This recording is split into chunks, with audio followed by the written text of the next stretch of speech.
देखिएगा, management audit में हमारा एक टॉपिक है कॉरपोरेट इमेज।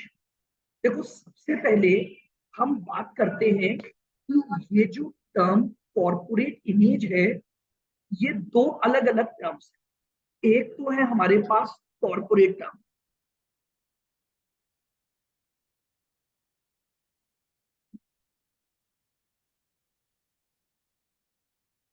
कॉरपोरेट, और एक टर्म है इमेज। सबसे पहले मुझे बताओ, इमेज टर्म से हम क्या समझते हैं। तो देखो, इमेज होता है किसी भी बात को लेकर या किसी भी पर्सन या किसी भी एलिमेंट को लेकर आपके दिमाग में एक उसकी रेपुटेशन बन जाए, या आपके दिमाग में उसके बारे में जो भी पॉजिटिव और नेगेटिव फीलिंग्स आती हैं, उसे हम क्या बोलते हैं, इमेज बना लेना। ठीक है। तो इमेज का बेसिक मतलब होता है कि किसी भी आइटम, किसी भी पर्सन, किसी भी कंपनी के बारे में एक उसकी रेपुटेशन को लेकर, या उसकी वर्किंग एनवायरनमेंट को लेकर, या उसकी पॉजिटिव और नेगेटिव फीलिंग्स की अपने अंदर एक इमेज कर लेना। तो देखो, अब हम बात करें तो इमेज का मतलब हो गया, बेसिक भाषा में बोलूंगा तो रेपुटेशन,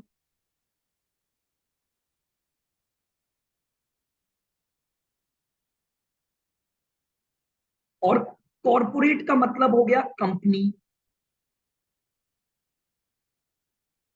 या ऑर्गेनाइजेशन। तो अगर मैं कॉरपोरेट इमेज वर्ड की बात कर रहा हूं, तो कॉरपोरेट इमेज क्या बताता है कि कंपनी की जितनी भी इंटरेस्टेड पार्टी है, एज वेल एज जो सोसाइटी है जिसमें वो कंपनी काम कर रही है या अपनी सर्विसेज प्रोवाइड कर रही है, उनके दिमाग में कंपनी की रेपुटेशन कैसी है, इसी सिचुएशन को हम बोलते हैं कॉरपोरेट इमेज। आई बात समझ में? कंपनी के, वापस सुनना, जितनी भी इंटरेस्टेड पार्टीज हैं और एज वेल एज सोसाइटी, यानी कंपनी के जो शेयर होल्डर्स हैं, कंपनी के जो लोन प्रोवाइडर्स हैं,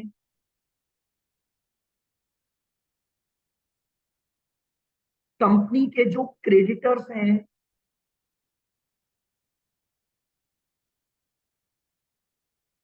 सोसाइटी, ठीक है, इनके दिमाग में ऑर्गेनाइजेशन की एक छवि बन गई, ऑर्गेनाइजेशन की एक रेपुटेशन बन गई। इसी सिचुएशन को हम क्या बोलते हैं, कॉर्पोरेट इमेज बोलते हैं। ठीक है। नेक्स्ट, समझना, the concept is usually associated with the large corporation, but small business also have an image, even if neither their owner nor customers think of it that way। अब ये क्या बोल रहे हैं कि देखो, कॉर्पोरेट इमेज, हम जो ये टर्म बात कर रहे हैं ना, ये बड़े ऑर्गेनाइजेशन के लिए हम यूज करते हैं। हालांकि हर छोटे बिजनेस की भी एक कॉर्पोरेट इमेज तो होती है, भले ही उसके जो कस्टमर्स हैं या उसके जो ओनर्स हैं वो उसको उस वे में नहीं सोचते, यार हमारी रेपुटेशन। बट आप ये बात को मानते हो कि आज अगर आप एक बिजनेस कर रहे हो, चाहे वो लार्ज स्केल पर बिजनेस कर रहे हो, चाहे आप वो स्मॉल स्केल पर बिजनेस कर रहे हो, बट आपकी एक रेपुटेशन तो होनी ही चाहिए। आपकी एक इमेज, आपकी एक इमेज लोगों के दिमाग में जानी चाहिए। ठीक है। भले ही कस्टमर उस व्यू पॉइंट से नहीं सोच रहे हैं, ओनर उस व्यू पॉइंट से नहीं सोच रहा है, फिर भी हर बिजनेस की एक कॉर्पोरेट इमेज होती है। तो पॉइंट क्या बोल रहे हैं कि जनरली ये जो कॉर्पोरेट इमेज की टर्म्स है, ये टर्म हम लार्ज बिजनेस हाउस के रेस्पेक्ट में बोलते हैं, बट प्रैक्टिकल लाइफ में हर एक बिजनेस, वेदर स्मॉल और वेदर लार्ज, हर की एक खुद की कॉर्पोरेट इमेज होती है, भले ही उसके ओनर उस पर ध्यान दें या ना दें। उसके बारे में सोचें या ना सोचें उस तरीके से। आओ, management however may actively attempt to shape the image of the entity by the communication, brand selection, promotion, symbols, or publicizing its actions। अब ये क्या बोल रहा है, मैनेजमेंट कैसे अपनी कॉर्पोरेट इमेज पर ध्यान दे सकता है। ठीक है, अब अगर आपको एज अ मैनेजमेंट सोचना है तो मैनेजमेंट को कई ऐसे काम करने पड़ते हैं जिससे उसकी जो इमेज है या उसकी जो रेपुटेशन है वो क्या हो, इंक्रीज हो। कम्युनिकेशन के द्वारा, कम्युनिकेशन का मतलब बात करो लोगों से, आप ये पूछो कि यार कहाँ पर कमी है, कहाँ पर क्या है, कहाँ पर आपका ड्रॉबैक आ रहा है, ये सब चीजें आपको कम्युनिकेशन से पता लगेगी। ब्रांड सिलेक्शन, आपकी प्रमोशनल एक्टिविटीज, आपके द्वारा यूज किए जाने वाले डिफरेंट टाइप्स ऑफ सिंबल्स, और आपके वो एक्शन जो आप पब्लिक के लिए कंडक्ट कर रहे हो, ये सभी आपकी इमेज में क्या करते हैं, योगदान देते हैं। फॉर एग्जाम्पल, पब्लिक एक्शन से मतलब क्या है, आपने लोगों के लिए कोई काम किया, समझना, ठीक है, तो आपकी कॉर्पोरेट इमेज, आपकी जो छवि है वो अच्छी हो जाएगी। जैसे आज हम एक बात करते हैं टाटा की, एक हम बात करते हैं रिलायंस की। अब समझो, रिलायंस की एक इमेज डेवलप है कि अगर रिलायंस रिलायंस अगर किसी भी मार्केट में आना चाहती है ना, तो उसके आने का तरीका है कि वो मार्केट को कैप्चर करने के लिए लो प्राइस, यानी इसके पास कोई वैल्यूज नहीं है खुद की। बोलो है कि नहीं है। आज जैसे ही रिलायंस के बारे में आप कोई भी ये बात सुनते हो कि यार रिलायंस ये कुछ नया लॉन्च कर रहा है, तो आपके दिमाग में पहली चीज क्या आती है, ये पक्का पक्का प्राइसेस को तोड़ेगा, ये सबसे पहले लो प्राइस पर आएगा ताकि अपने कंपटीटर्स को डीमोटिवेट कर सके। बट यही बात जब आप टाटा की बात करोगे ना, तो टाटा के बारे में आपके दिमाग में एक इमेज क्लियर है, यार नहीं, ये टाटा जो है वो अपनी वैल्यूज को मेंटेन करके रखता है, इसको आगे बढ़ना है, डाइवर्सिफिकेशन करना है, लेकिन ये अपनी वैल्यूज को कभी भी नेगेटिव नहीं होता है। आप देख लो, टाटा ने कभी भी किसी ऐसे मार्केट को कैप्चर करने के लिए लो प्राइस पर इंट्रोड्यूस नहीं किया जैसा रिलायंस ने किया। तो आपके दिमाग में एक इमेज बन गई, टाटा को लेकर एक अलग इमेज है, रिलायंस को लेकर एक अलग इमेज है। सिंबल्स, जिस तरह के सिंबल्स आप यूज करते हो, उससे भी आप लोगों के मन में आपके ब्रांड की, आपके बिजनेस की क्या बन जाती है, एक इमेज बन जाती है। बोलो क्या मेरी बात समझ आ रही है, मैं जो समझाना चाह रहा हूं। तो पॉइंट क्या है कि कॉर्पोरेट इमेज जो है ना, हर एंटिटी अपनी कॉर्पोरेट इमेज को क्या कर सकता है, चेंज कर सकता है, शेप दे सकता है। किसके द्वारा, कम्युनिकेशन के द्वारा, पब्लिक के साथ उसके किए गए एक्शन के द्वारा, अपनी प्रमोशनल एक्टिविटी, प्रमोशन एक्टिविटी, आप समझना, आपने अपने ब्रांड नेम का, अपने प्रोडक्ट का इतना प्रमोशन कर दिया कि वो लोगों के दिमाग में छप गया, तो उसने एक इमेज क्रिएट कर दी लोगों के दिमाग में आपके उस प्रोडक्ट के प्रति। तो इसी सब चीज को हम क्या बोलते हैं, कॉर्पोरेट इमेज बोलते हैं। बताओ, क्या मीनिंग क्लियर है बिल्कुल कॉर्पोरेट इमेज का। सर ये यूज ऑफ सिंबल्स का मतलब क्या हुआ, मतलब यूज ऑफ एग्जांपल देना। सिंबल का मतलब है आप एक ऐसा सिंबल बनाओ जो आपकी, जैसे क्या होते हैं सिंबल्स होते हैं पॉजिटिव और नेगेटिव, आपके सिंबल्स ऐसे होने चाहिए कि वो आपकी किसको दिखाएं, पॉजिटिविटी को दिखाएं मार्केट। कई तरह के सिंबल्स यूज होते हैं, कलर्स हो जाते हैं उसमें, मतलब सर सिंबल यूज ऑफ ऐसा होना सिंबल्स का चाहिए कि मतलब ये वो लोगों इमेज की बात क्रिएट। हो रही है क्या? क्या बोल रहे हो। ये यूज ऑफ सिंबल्स का मतलब लोगों की बात हो रही है क्या? हाँ हाँ बिल्कुल, आप जो लोगो लाओगे ना अपने, भाई आप समझो, हर कंपनी का एक लोगो बना हुआ है कि नहीं बना हुआ। जैसे आप टाटा का एक लोगो बना हुआ है, तो ये जो सिंबल आप यूज करते हो ना, ये भी आपकी रेपुटेशन पर इंपैक्ट डालता है। इससे भी आपके लोगों के दिमाग में आपके बिजनेस की एक इमेज जनरेट होती है।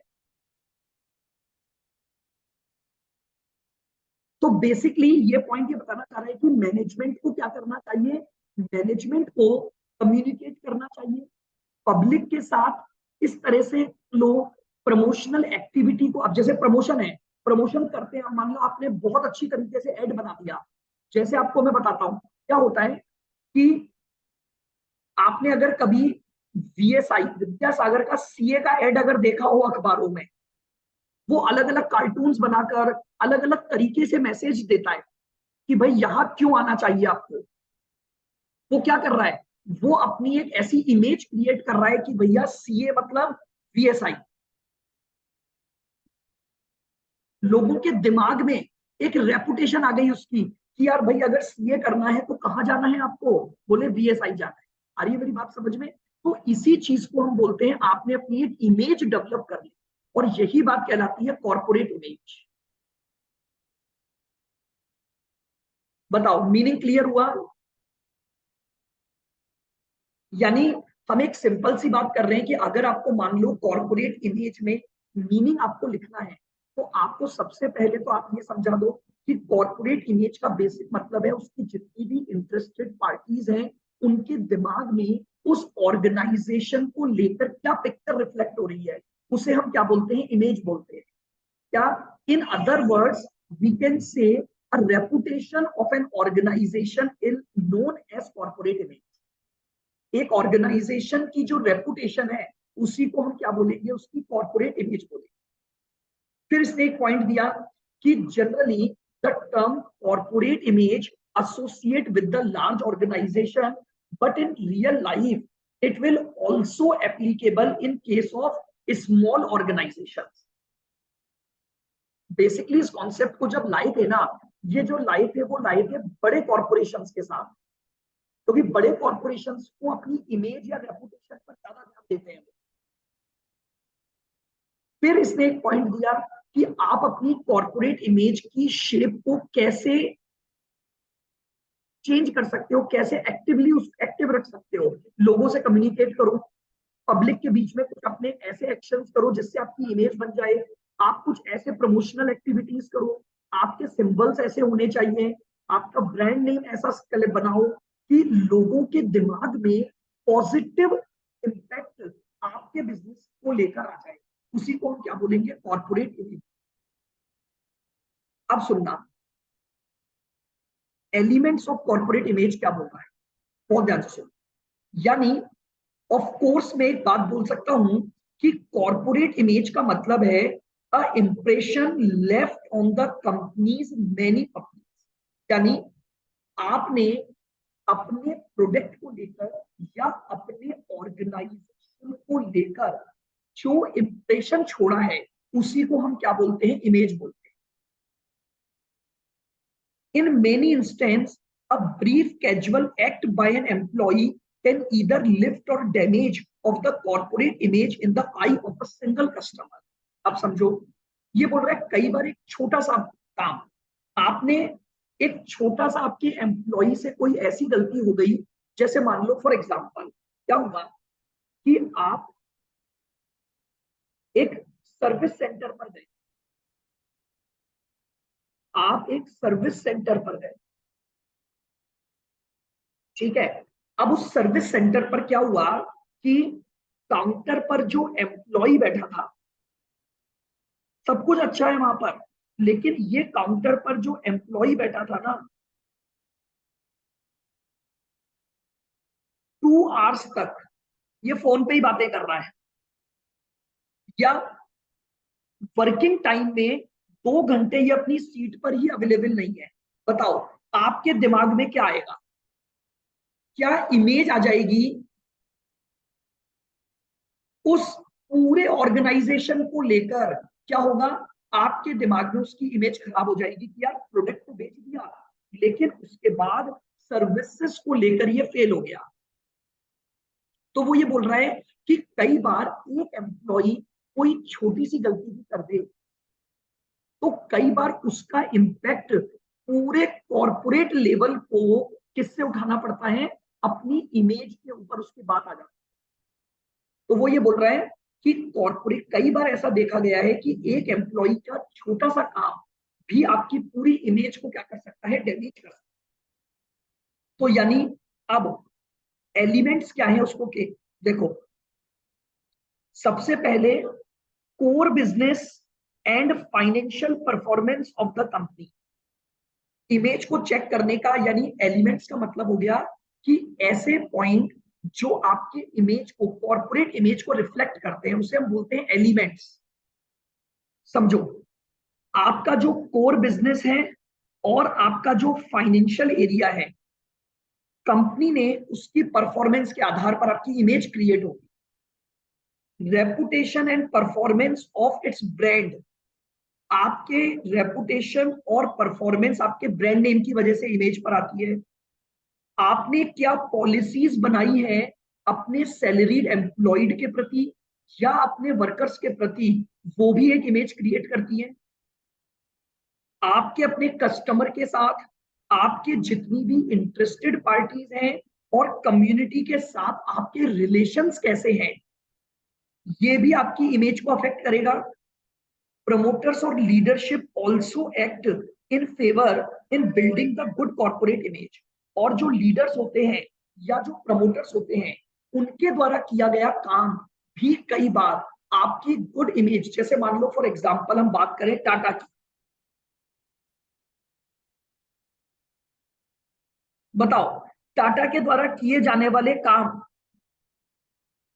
क्या उसकी इमेज में चेंज करेंगे? टाटा ने मान लो सोसाइटी के लिए कुछ काम किया, आपको अगर ध्यान हो तो जमशेदपुर सुना है कभी आपने नाम? Yes sir. क्या है? सिटी है ना। किसने बना बसाई? रत, हाँ हाँ सही बोल रहे हो बिल्कुल, आगे जमशेद जी सुना था तो टाटा। श्योर नहीं है। रतन टाटा ने।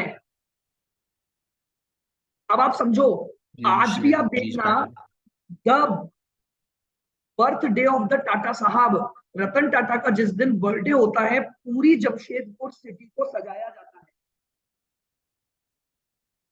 जितना दिवाली और उसमें नहीं सजता ना जमशेदपुर, उतना जिस दिन टाटा का बर्थडे है उस दिन सजाया जाता है। उनके द्वारा किया गया कोई भी काम उनके पूरे ऑर्गेनाइजेशन की एक इमेज को क्रिएट कर रहा है। ये क्या है लोगों के दिमाग में? अब समझो, उन्होंने कब तो बसाया होगा, और आज भी एक गुड कॉर्पोरेट इमेज डेवलप है लोगों के मन में, कि वो परंपरा चली आ रही है। क्यों? क्योंकि लोगों के मन में टाटा की इंडस्ट्री और टाटा के नाम को लेकर एक क्या डेवलप हो गया है, एक गुड कॉर्पोरेट इमेज डेवलप हो गई है। तो अब ये क्या बोल रहा है समझना, चार 5 एलिमेंट्स इसने बताए जो कॉर्पोरेट इमेज में होने चाहिए, या हम ये बोले कि कॉर्पोरेट इमेज को डेवलप करते हैं। कंपनी के कोर बिजनेस और कंपनी की फाइनेंशियल परफॉर्मेंस। क्या आपको लगता है कि कंपनी अगर फाइनेंशियली हेल्थफुल है तो क्या आपको लगता है उसकी एक अलग इमेज क्रिएट होगी उसके शेयर होल्डर के दिमाग में, उसके इन्वेस्टर्स के दिमाग में? Yes sir. होगी। आओ, उस कंपनी की रेपुटेशन और परफॉर्मेंस ऑफ द ब्रांड। अब जैसे कई ब्रांड नेम आप यूज कर रहे हो, कई ब्रांड की चीजें आप बना रहे हो, क्या वो आपके दिमाग में इमेज क्रिएट करवाएंगे? बिल्कुल करवाएंगे। क्या आपने अपने एम्प्लॉइज को लेकर या अपने वर्कर्स को लेकर जो पॉलिसीज अपने बिजनेस में लागू कर रखी हैं, क्या वो एक रीजन बनेगा आपकी कॉर्पोरेट इमेज में? आपका अपने कस्टमर्स के साथ, आपका अपने लोन प्रोवाइडर्स के साथ और आपका समाज के साथ जो भी रिलेशन है, क्या वो रिलेशन भी आपकी इमेज पर इंपैक्ट डालेगा? बिल्कुल डालेगा। तो ये सारे वो एलिमेंट हैं जो आपकी कॉर्पोरेट इमेज को अफेक्ट करते हैं। तो वो यही चीज बोल रहा है, इन सभी एलिमेंट्स पर आपको ध्यान देना पड़ेगा। अगर इनमें कहीं पर भी आपने कुछ कभी छोड़ दी तो मान के चलो कि इमीडिएटली आपकी कॉर्पोरेट इमेज जो है वो अफेक्ट हो जाएगी। तो इसे हम बोलते हैं एलिमेंट्स ऑफ कॉर्पोरेट इमेज। क्या क्या एलिमेंट्स हैं कॉर्पोरेट इमेज को डेवलप करने के? बताओ, लिख पाओगे इसको? शॉर्ट में चाहो तो आपके नोट्स में इनके पॉइंट लिखो एक एक इसके आगे कि इमेज पर फर्क पड़ेगा आपकी फाइनेंशियल हेल्थ से। नो डाउट एक कंपनी की फाइनेंशियल हेल्थ जो होगी ना, वो लोगों को यानी उसके इन्वेस्टर के दिमाग में एक इमेज पैदा करेगी। आपके ब्रांड नेम की जो भी परफॉर्मेंस है, आपके जितने भी ब्रांड चल रहे हैं उनके ब्रांड की परफॉर्मेंस, और अगर ब्रांड की वैल्यू बढ़ेगी, ब्रांड की रेपुटेशन बढ़ेगी, तो ऑटोमेटिकली पूरे ऑर्गेनाइजेशन की इमेज चेंज हो जाएगी। अगर आपने अपने एम्प्लॉइज और वर्कर्स के लिए बहुत अच्छी पॉलिसीज फ्रेम की, तो नो डाउट उनके दिमाग में आपकी एक अलग इमेज होगी, वो भी आपकी कॉर्पोरेट इमेज है।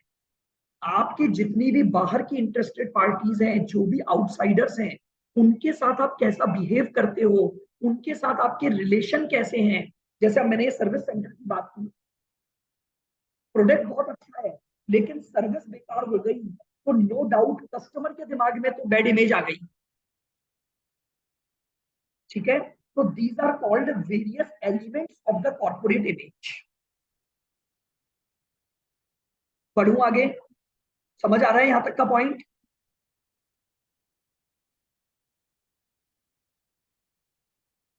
नाउ अब बात आती है how to measure the corporate image. हम कॉर्पोरेट इमेज को कैसे मेजर करें? बहुत सीधी सी बात है, मैं ये जानना चाहता हूँ कि यार इमेज अच्छी है कि नहीं है, क्या करें? सबसे इंपॉर्टेंट एस्पेक्ट होता है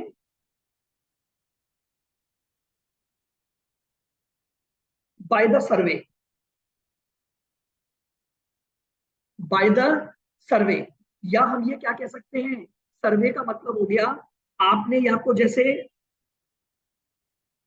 ये काम में ले लिया। अब समझो, लोगों से पूछो, कस्टमर से पूछो, जो आपके प्रोडक्ट को यूज करते हैं, या जो ऐसे हैं जो आपके प्रोडक्ट को कस्टमर तक पहुंचाते हैं, उनसे जानकारी लो। होलसेलर से, रिटेलर से, कस्टमर से।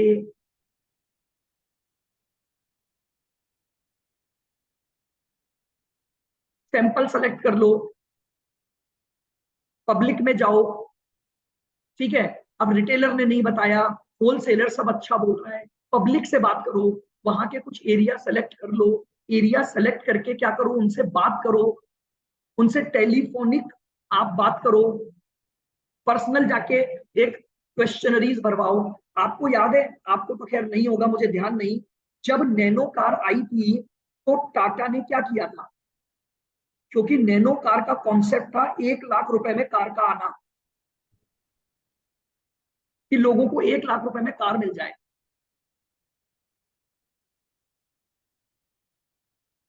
हाँ सर, आपने बताया था पहले। समझ रहे हो, बिल्कुल उस चीज को समझो। उन्होंने डोर टू डोर सर्वे किया था, door to door survey, area select किए थे, और एरियाज को सेलेक्ट करके door to door survey conduct करवाया था, तब जाकर ये नैनो का कॉन्सेप्ट आया था।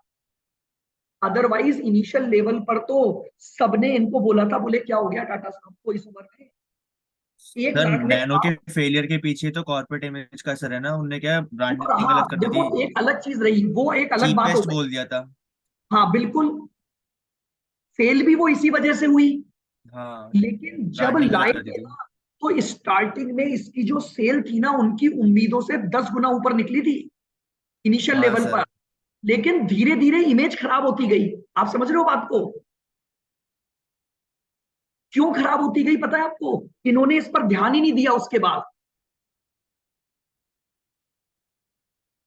तो वो यही चीज बोलना चाह रहा है, वो बोल रहा है कि आप जब कॉर्पोरेट इमेज को अगर मेजर करना चाहते हो ना, तो मेजर करने के लिए आपके पास सर्वे मेथड सबसे बेस्ट मेथड होता है। क्वेश्चनरीज बना दो, सर्वे कर लो, सर्वे कर लो, पब्लिक के पास चले जाओ, सैंपल एरिया सेलेक्ट कर लो। यार इस एरिया के लोगों को टारगेट कर रहे हैं अपन, तो आप वहां पर जाकर उनसे पर्सनल पूछो, उनसे टेलीफोन पे बातें करो कि यार ऐसा ऐसा हो रहा है, या इस ऑर्गेनाइजेशन के बारे में, इस प्रोजेक्ट के बारे में आपका क्या व्यू पॉइंट है। बस इसी को हम कहते हैं कि to measure the corporate image, corporate image को मेजर करना।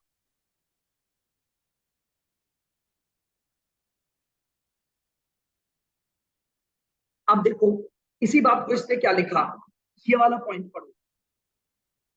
The theory of corporate image hold that all things equal a well informed public, जिस पब्लिक को आपकी पूरी इंफॉर्मेशन है, वो मान के चलना मदद करेगी आपकी सेल को बढ़ाने में और प्रॉफिट को बढ़ाने में। लेकिन पुअरली इन्फॉर्म्ड पब्लिक अगर होगी तो नेगेटिव इंप्रेशन आ जाएगा अबाउट द कंपनी, और अल्टीमेटली शिफ्ट हो जाएंगे कहां पर, आपकी पब्लिक कहां शिफ्ट हो जाएगी, शिफ्ट टुवर्ड्स द कंपटीटर्स। जो हुआ आगे जाकर नैनो कार के साथ जो हुआ, तो ये बोल रहे हैं कि कॉर्पोरेट इमेज को होल्ड करना भी बहुत जरूरी है। आपने एक कॉर्पोरेट इमेज डेवलप तो कर दी, इनिशियल लेवल पर एक इमेज आ गई, लेकिन पता है अगर आप उसको मेंटेन नहीं रख पाए ना, तो अल्टीमेटली इसका बहुत नेगेटिव नुकसान होगा, और वो इमीडिएटली स्विच ओवर करवा देगी आपके कंपटीटर्स के पास। तो इन्होंने बोला कि पब्लिक को दो उसमें बांटा, well informed group of public और poorly informed group of public. जो well informed group of public है ना, वो आपके बेनिफिट में काम करती है, उनकी वजह से आपका प्रॉफिट बढ़ेगा, उनकी वजह से आपकी सेल्स हायर होगी। और जो पुअर इन्फॉर्म्ड पब्लिक है, वो लोगों के दिमाग में एक नेगेटिव इंप्रेशन डालेगी कि भाई नहीं, यहाँ पर ये चीज बेकार है, यहाँ पर ऐसा होना बेकार है। तो अल्टीमेटली क्या होगा, जैसे ही इमेज चेंज हुई, इमीडिएटली आपका जो कस्टमर है वो आपके कंपटीटर की तरफ क्या होने लग जाएगा, शिफ्ट होने लगेगा। तो बेसिकली कॉर्पोरेट इमेज को टाइम टू टाइम आपको सर्वे मेथड, अल्टीमेटली मेथड इन्होंने एक ही दिया, सर्वे मेथड, बट अब सर्वे करवाने के तरीके अलग अलग हो सकते हैं। पर्सनल इंटरव्यूज आपने कंडक्ट करवा दिए, आपने टेलीफोनिक सर्वे करवा दिया, एक क्वेश्चनरीज डेवलप कर दी, फॉर्म फिल करवा लिए। आज भी आपको पता होगा कई रेस्टोरेंट्स, कई जगहों पर है ना, फॉर्म भरे हुए होते हैं, फीडबैक फॉर्म रखे जाते हैं कि भाई आपको कैसा लगा। लेकिन जो लोग ऐसा नहीं करते, सारे तो नहीं करते ना, लेकिन कई लोग हैं जो कुछ ऐसा काम करते हैं जो अदर देन, मतलब बियॉन्ड द उनकी सर्विसेज आ रहा है, लेकिन पता है उसकी वजह से लोगों के दिमाग में उस पर्टिकुलर ऑर्गेनाइजेशन या प्रोडक्ट को लेकर एक इमेज डेवलप हो जाती है।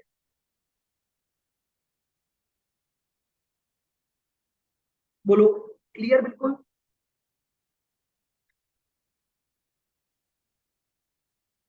आओ, अब ये आ गया आपका बेसिक मैनेजमेंट का पार्ट, जो बचपन में आपने हेनरी फ्योल के प्रिंसिपल्स पढ़े थे, फंक्शंस या elements of management.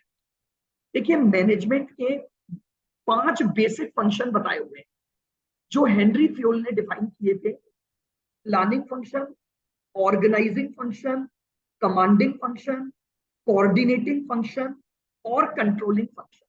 These are the 5 basic principles of the management.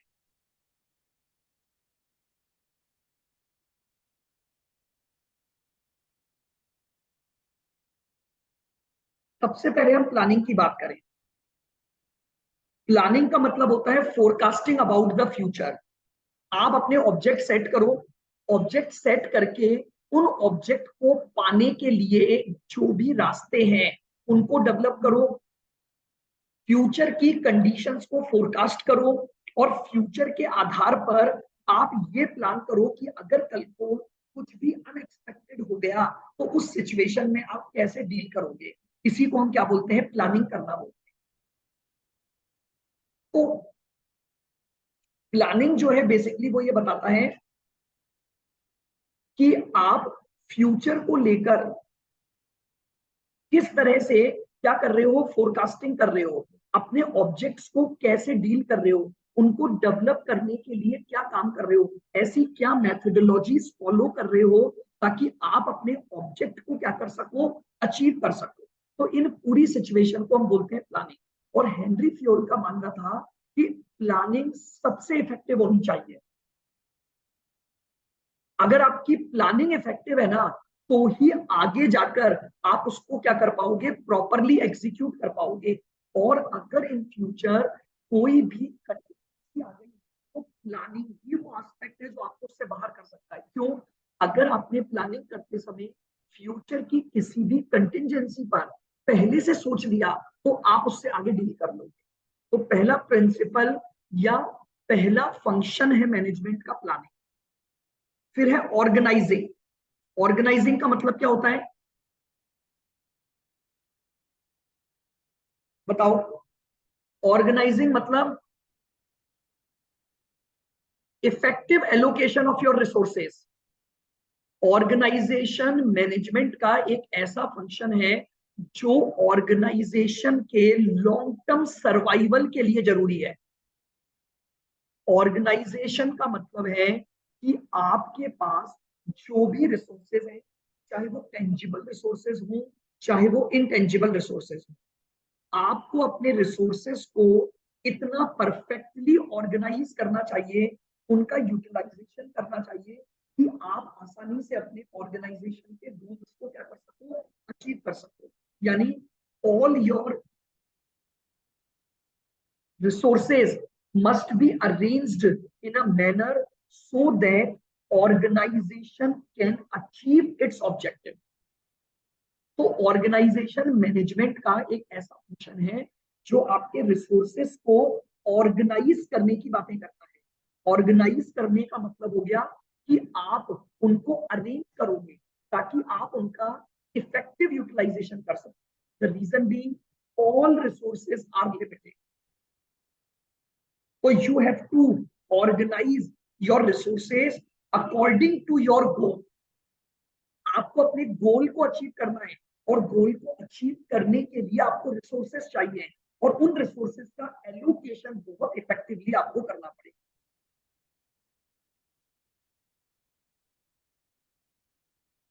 आई क्या बात समझ में? बताओ भाई। Yes sir. प्लानिंग पर लिख सकते हो। मतलब अगर कल को ये क्वेश्चन बनता है कि व्हाट आर दी फंक्शंस या elements of the management given by Henry Fayol, तो हेनरी फ्योल ने 5 फंक्शन दिए थे मैनेजमेंट के। सबसे पहले प्लान करो। प्लान का मतलब आप अब देखो अपनी ओन लैंग्वेज में चीजें लिखनी पड़ेंगी आपको। यहाँ पर मेन बात है बस प्लानिंग का एस्पेक्ट ध्यान रखो कि प्लानिंग का मतलब है अपने ऑब्जेक्ट सेट करना, ये भी प्लान है। अपने गोल्स सेट करना, ये भी प्लान है। उनको पाने के लिए आपका वे ऑफ मतलब पाथ क्या रहेगा वो प्लान बनाओ। फ्यूचर में आने वाली कंडीशंस को फोरकास्ट करो, उसकी प्लानिंग बनाओ।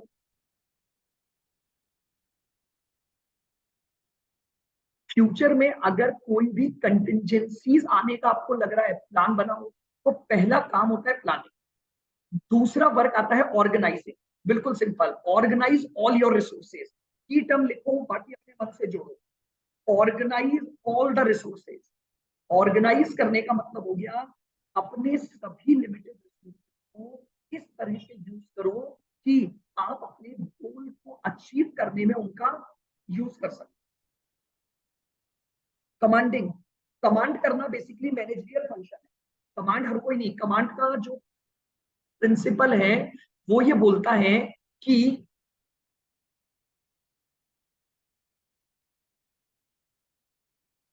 वॉइस स्लो तो नहीं होनी चाहिए रास्तों में, इसलिए हेडफोन भी लाया हूं पढ़ाने के लिए। यस सर, बीच में आ रही है।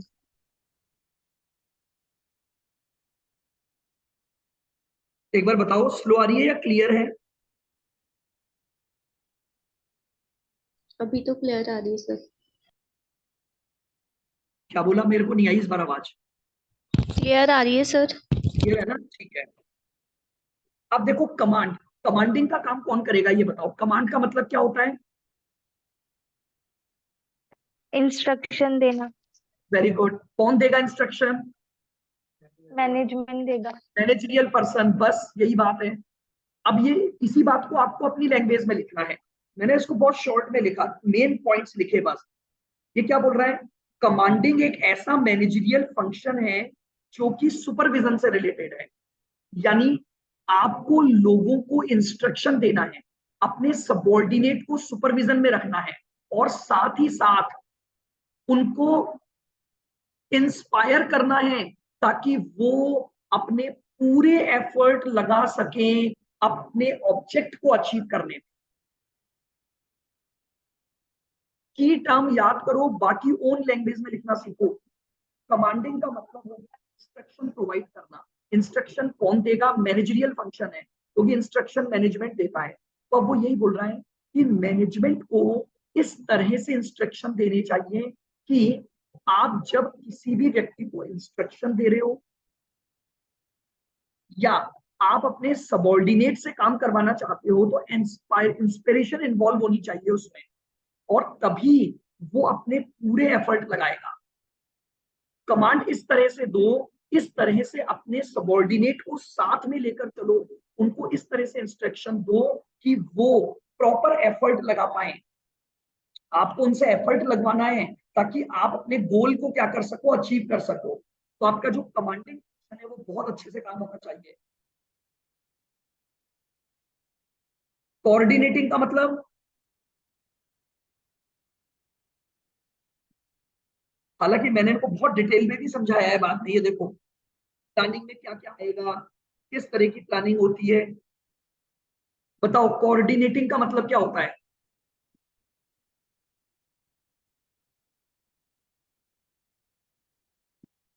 बिना पढ़े, नीचे बिना पढ़े समझो। आपने सबने सुना है ना, कोऑर्डिनेट करके चलना।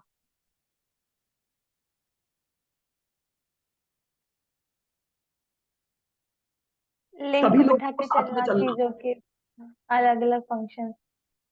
भाई कोऑर्डिनेशन का मतलब हो गया कि आपके बिजनेस में कई सारी एक्टिविटी होती हैं।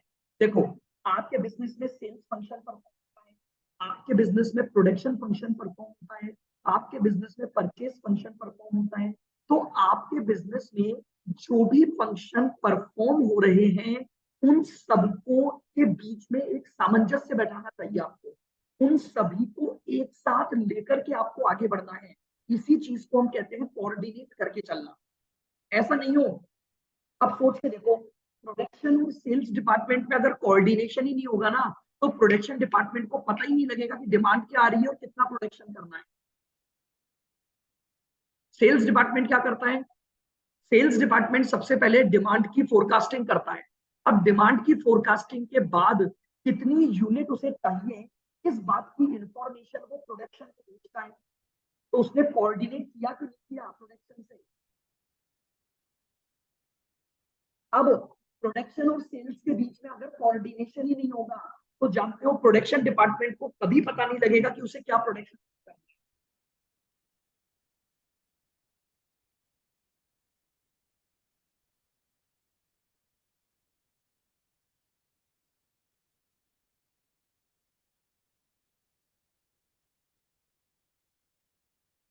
अच्छा, अब चलो, अब अगर मान लो मैं ये बोलूं कि प्रोडक्शन और परचेज डिपार्टमेंट में क्या ना हो, अगर कोऑर्डिनेशन नहीं हो, बताओ क्या होगा? परचेज डिपार्टमेंट को कोऑर्डिनेशन रखना पड़ेगा प्रोडक्शन डिपार्टमेंट के साथ, ताकि परचेज डिपार्टमेंट को ये पता लगे यार हमें कितना रॉ मटेरियल चाहिए, हमें कैसे रॉ मटेरियल को परचेज करना है। तो इसके लिए इन दोनों के बीच में क्या होना चाहिए? कोऑर्डिनेशन होना चाहिए।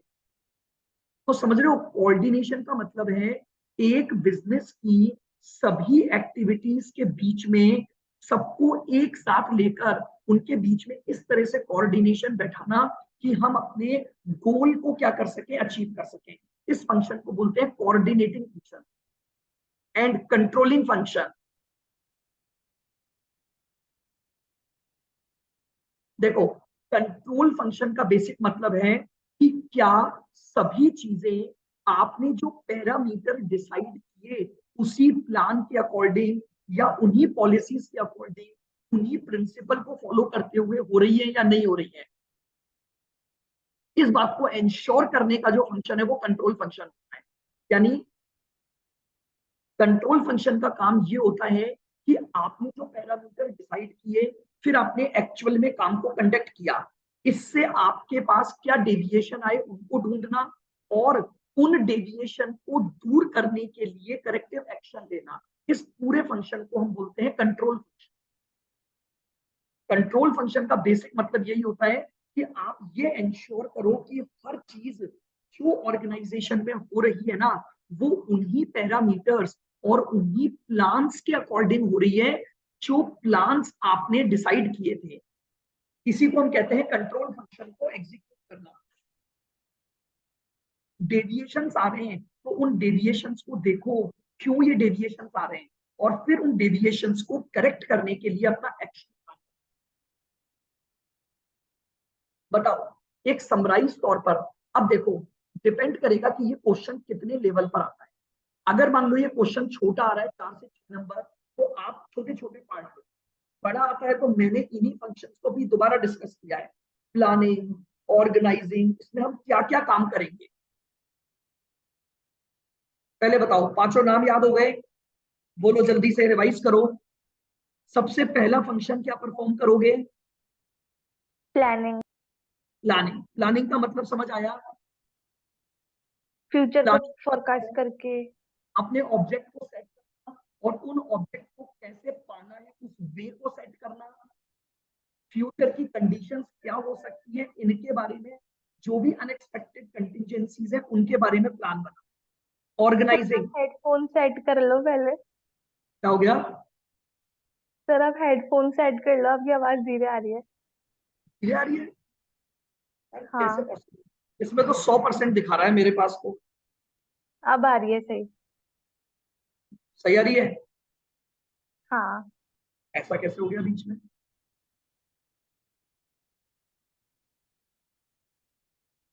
हाँ जी। वो सर हो जाता है 1-2 सेकंड के लिए बीच में।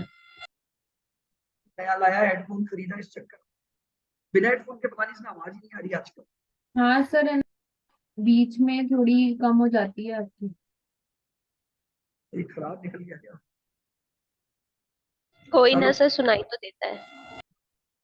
तीसरा फंक्शन आता है कमांडिंग फंक्शन। देखो कमांड करना बहुत जरूरी है, क्योंकि पता है क्या होगा, सभी लोगों के बीच में कोऑर्डिनेशन बैठाने के काम के लिए ये जरूरी है कि आपने बचपन में पढ़ा भी होगा हेनरी फ्यूल का एक प्रिंसिपल, ये कमांड एक ही जगह से मिलनी चाहिए एक सबऑर्डिनेट को। Yes sir. क्या बोलते थे ना इसको, कुछ ऐसा एक प्रिंसिपल का नाम था, क्या था? हेनरी फ्यूल की। आप जब प्रिंसिपल पढ़ते थे तो वो यही चीज बोल रहा है कि जो कमांडिंग का फंक्शन है ना, वो इस तरह से होना चाहिए कि कमांड या इंस्ट्रक्शन इस तरह से दो ताकि आप अपने गोल्स को या आप अपने ऑब्जेक्ट को अचीव कर सको। फिर कमांडिंग के बाद था कोऑर्डिनेट करना अपनी सभी एक्टिविटीज के बीच में, और पांचवा था उनका कंट्रोल फंक्शन। कंट्रोल करना।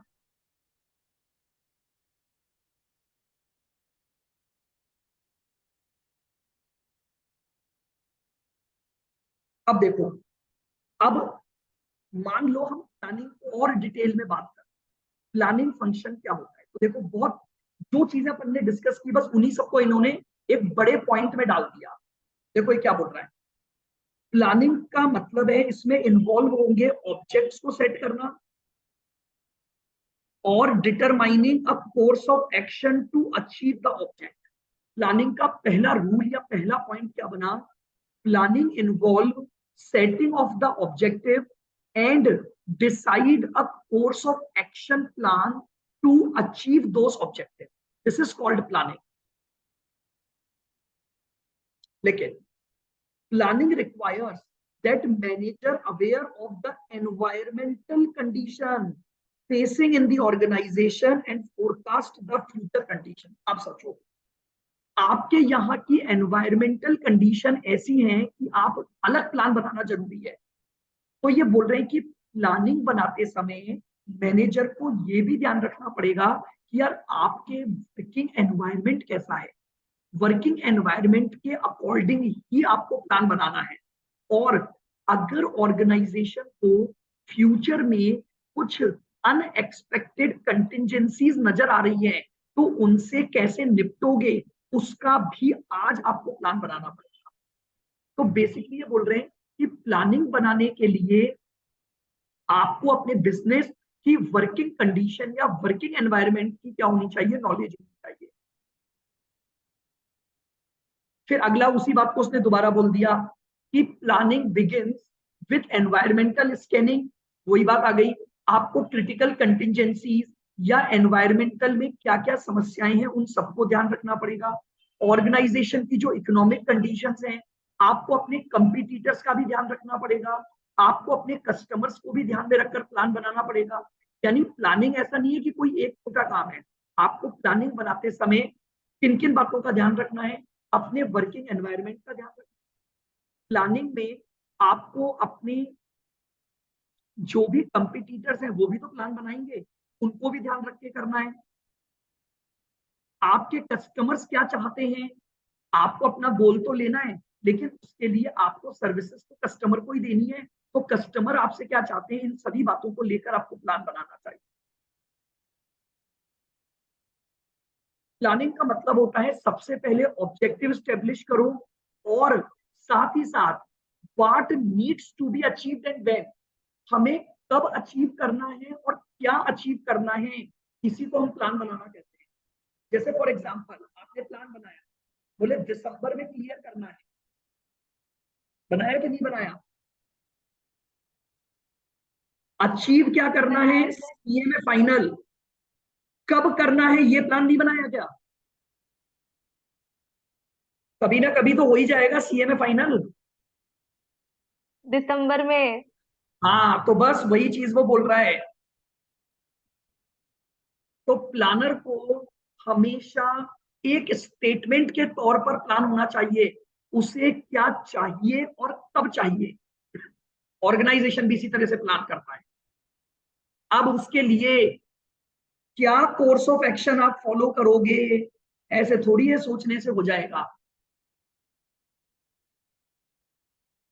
समझ रहे हो, सोचने से हो जाता तो सबका ही नहीं हो जाता। तो प्लानिंग के दौरान आपको आइडेंटिफाई करना पड़ेगा alternative course of action for achieving the objective. आओ मैं समझाता हूं। सर हमें ऐसा लग रहा है हम इंड एएस 103 नहीं कर पाएंगे। कोई बात नहीं, 16 नंबर का ही तो आएगा, पेपर सर आएगा 132 नंबर का। बनाया किसी ने ऐसा प्लान? कुछ नहीं बनाते यस हो, बना नहीं दिया सर। बनाते आप। बना दिया सर। छोड़ दिया ना 103? हाँ सर छोड़ दिया किसने मैंने छोड़ा? तो। क्या सर? 103 किस किसने छोड़ा? मैंने छोड़ा है सर, मेरे को नहीं हाँ करना। हाँ, बिल्कुल ठीक है। अरे मैं आपको एक बहुत प्रैक्टिकल सी बात बताता हूं। मैंने जब सीए फाइनल दिया था तो मैं फॉरेक्स एंड डेरिवेटिव दोनों छोड़ के गया था। मुझे दोनों ही चैप्टर नहीं आते थे।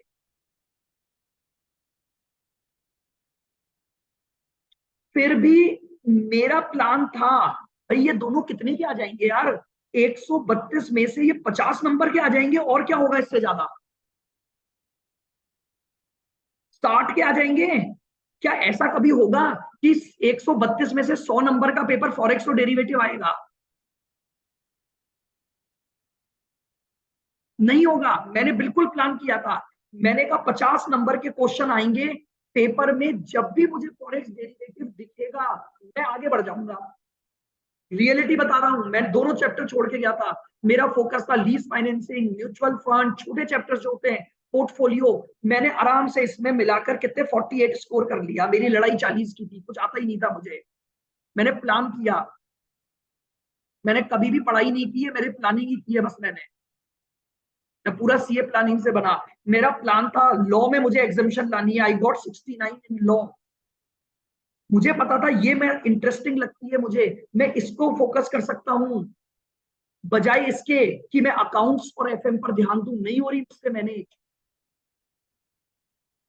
लेकिन ऐसा तो नहीं है ना कि आपका 100 नंबर का पेपर मैनेज नहीं हो रहा, 50 का ही तो मैनेज नहीं हो रहा, 132 में से 80 का पेपर फिर भी आपके पास है। Now you have to plan about your 30 marks MCQ. आपने अगर ये 30 कवर कर लिए, बताओ पास होना किसी भी सब्जेक्ट में आसान हो गया कि नहीं हो गया? पूरे पेपर में हाँ अगर सर। आप समझो 30 में अगर आप 22 से 25 नंबर ले आए तो बाकी पूरे पेपर में मिलाकर 25 लाने आ गए 50 नंबर। तो वो यही बोल रहा है कि प्लानिंग के दौरान सभी ऑल्टरनेटिव कोर्सेज ऑफ एक्शन को ढूंढो। अगर आप ये सोच के जाओगे कि पूरे 100 मार्क्स के पेपर में वहां कर लूं, क्वालिटी बिगड़ जाएगी, 100% बिगड़ जाएगी। नो डाउट मैं कहता हूं पढ़ना पूरा चाहिए, बट नहीं, अब वो समय नहीं है. Now you have to change your plan. If you have problem in any topic, तो आपको अपने दूसरे ऑल्टरनेटिव कोर्सेज ऑफ एक्शन पर जाना पड़ेगा. आपका अल्टीमेट ऑब्जेक्ट है आपका एग्जाम क्लियर होना. ये ऑब्जेक्ट नहीं है कि मुझे इंडेस 103 अच्छे से आ जाना चाहिए, मुझे उसमें पीएचडी करनी है. नहीं नहीं, मैंने जोड़ा, छोड़ दो. 16 नंबर का ही तो है, फिर भी पूरा 100 नंबर का पेपर है मेरे पास. तो वो यही बोल रहा है कि ऑल्टरनेटिव कोर्सेज ऑफ एक्शन को आइडेंटिफाई करो ताकि आप अपने ऑब्जेक्ट को अचीव कर पाओ. और फिर देखो क्या लिखा, देखो, आफ्टर इवेल्युएटिंग वेरियस ऑल्टरनेटिव्स, जो मैं ऊपर अभी बोल रहा था, आप डिसीजन खुद लो आपके लिए क्या बेस्ट एक्शन होगा. आपने अपने सारे चैप्टर्स को लिख लिया, मेरे पास ये समस्याएं आ रही हैं, तो now you have to take decision. भाई अगर आपने प्लानिंग कर ली, अभी भी आपके पास 40 दिन है कि नहीं है? 40 दिन, 40 डेज.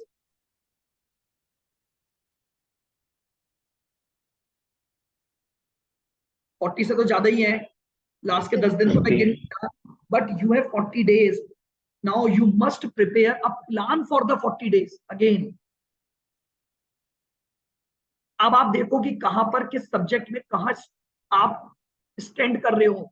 अगर आपको लगता है इस पर कुछ और स्ट्रेटेजी अलग से बनाई जा सकती है ताकि मैं इसमें इतना स्कोर कर लूं, तो now you have to decide. तो अपने सारे कोर्स ऑफ एक्शन देखो, फिर आप उसका बेस्ट प्लान बनाओ. होंगे कई बच्चे जिनको ये चैप्टर बहुत अच्छे लगते हैं. हो सकता है किसी को पोर्टफोलियो में दिक्कत है, हो सकता है किसी को इंडेस 103 बहुत अच्छा लगता है, उसको पूरा 103 समझ आ गया, लेकिन वो गुडविल को मैनेज नहीं कर पा रहा. पता ही नहीं लग रहा कि गुडविल में कब क्या अजम्पशन हो गई. हमने अपनी तरफ से ट्राई कर लिया, कोर्स ऑफ एक्शन बना लिए, तो देन भाई कोई बात नहीं, इसको बेसिक पढ़ जाओ, इसको स्ट्रॉन्ग कर जाओ. Now you have to decide your plan. तो वो यही बोल रहे हैं कि जब वेरियस कोर्स ऑफ एक्शन आपने लिख लिए ना, उनको इवेल्युएट करो, और इवेल्युएट करके अपना खुद का best course of action decide करो ताकि आप अपने ऑब्जेक्ट को क्या कर लो, अचीव कर लो.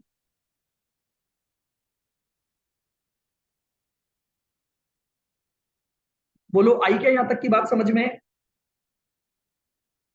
यस हाँ सर. सर ये चलो, सेकंड और थर्ड पॉइंट में डिफरेंस वापस बता. कौन सा वापस बोलो? सेकंड और थर्ड, एनवायरमेंटल सेकंड कंडीशन. वही बोल रहा है. सेकंड में तो वो स्कैनिंग करने की बात कर रहा है. थर्ड देखो, सेकंड और थर्ड जो है ना वो सेम ही है, लेकिन एक्चुअली में थर्ड वाला पॉइंट पहले ऊपर आना चाहिए था. सेकंड और थर्ड पॉइंट दोनों का काम एक ही है कि प्लानर को सबसे पहले स्कैनिंग करनी चाहिए अपने कि भैया आपके पास क्या क्या कंटिजेंसीज आ सकती हैं, आपको किन इकोनॉमिक कंडीशन में काम करना है, आपके कंपटीटर्स क्या कर रहे हैं. ऊपर तो इसने केवल क्या है, एनवायरमेंटल कंडीशन, और फ्यूचर में आपको उस एनवायरमेंटल कंडीशन की वजह से क्या फेस करना पड़ सकता है, इसकी प्लानिंग करना बताया. थर्ड पॉइंट में वो बोल रहा है कि केवल और केवल एनवायरमेंटल ही नहीं, आपको बाकी सभी अपने कंपटीटर्स, इकोनॉमिक कंडीशन, अपने कस्टमर्स, सभी को एक क्या करना पड़ेगा, प्लानिंग में लेना पड़ेगा. सभी को ध्यान रख के अपना प्लान करना पड़ेगा.